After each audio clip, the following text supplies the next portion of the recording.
Hi, I'm DeLace. You might know me from other dramatic readings such as 50 Shades of Grey, The Good Parts, and The Lord of the Rings, the whole thing. That's right, I read the whole thing, dramatically. Anyways, I have a special parting gift for my friends here at Castlewood, and here it is. I want to read to you from a book today that's one of the best-selling books of all time. I know it's affected everyone's lives who works here at the library, and I want to make sure that we share this together. This is our time.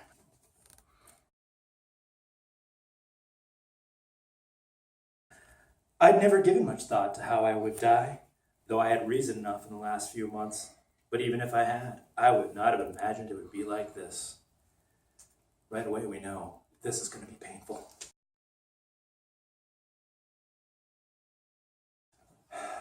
As I walked down the aisle to introduce myself to the teacher and get my slip signed, I was watching him surreptitiously. Just as I passed, he suddenly went rigid in his seat. He stared at me again, meeting my eyes with the strangest expression on his face. It was hostile, furious. I looked away quickly, shocked, going red again. I stumbled over a book in the hot walkway and had to catch myself on the edge of a table. The girl sitting there giggled. I noticed that his eyes were black, coal black. Mr. Banner signed my slip and handed me a book with no nonsense about introductions. I could tell we were going to get along. Of course, he had no choice but to send me to the one open seat in the middle of the room. I kept my eyes down as I went to sit by him, bewildered by the antagonistic stare he'd given me. I didn't look up as I set my book on the table and took my seat, but I saw his posture change from the corner of my eye. He was leaning away from me, sitting on the extreme edge of his chair and averting his face like he smelled something bad. Inconspicuously, I sniffed my hair. It smelled like strawberries, the scent of my favorite shampoo. It seemed like an innocent enough odor. I let my hair fall over my right shoulder, making a dark curtain between us, and tried to pay attention to the teacher.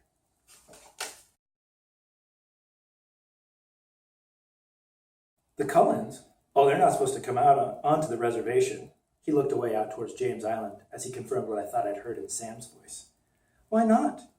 He glanced back at me, biting his lip. Oops, I'm not supposed to say anything about that. Oh, I won't tell anyone. I'm just curious. I tried to make my smile alluring, wondering if I was laying it on too thick. He smiled back, though, looking allured.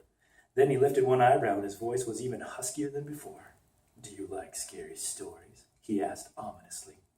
I love them, I enthused, making an effort to smolder at him.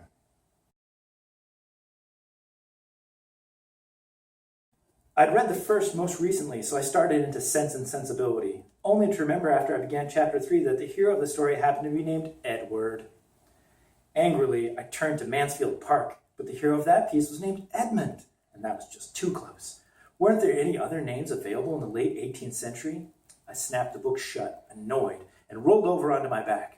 I pushed my sleeves up as high as they would go and closed my eyes.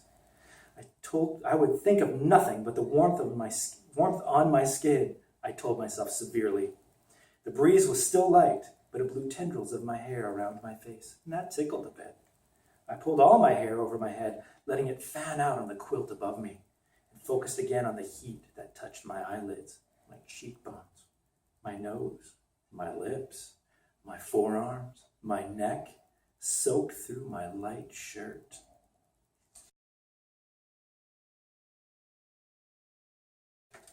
I won't let you get lost.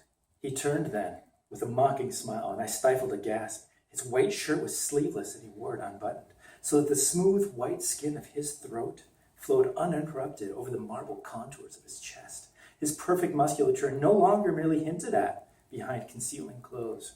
He was too perfect, I realized, with a piercing stab of despair. There was no way this godlike creature could be meant for me. He stared at me, bewildered by my tortured expression.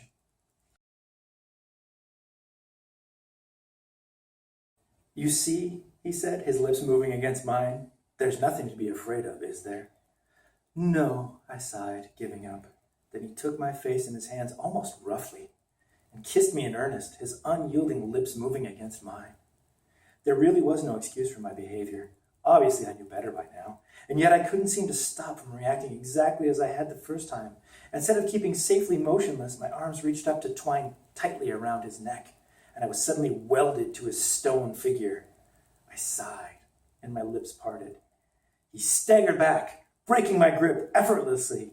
"Damn it, Bella," he broke off, gasping. "You'll be the death of me, I swear you will." I leaned over, bracing my hands against my knees for support. "You're indestructible," I mumbled, trying to catch my breath. "I might have believed that before I met you. Now let's get out of here before I do something really stupid," he growled.